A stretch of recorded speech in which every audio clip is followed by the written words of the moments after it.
I'm going to give you a tip that's going to make your life just a little bit more peaceful. It's going to be about setting boundaries. And I think a lot of people get boundaries mixed up with expectations. Boundaries are something that you set for yourself. Expectations are something that you place on others. For example, one of my boundaries is I do not hang out with anyone that does not genuinely like me. That is my boundary, meaning I don't allow anybody in my circle. So if anybody comes into my circle and they get to acting funny, it is up to me to remove them from my circle or remove myself from the circle, right? An expectation would be you try to correct that behavior that person is displaying. So you have multiple conversations about it.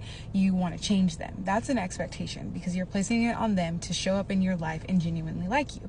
And honestly, not everybody's going to genuinely like me. So I'm setting up myself up for failure, putting those expectations on others.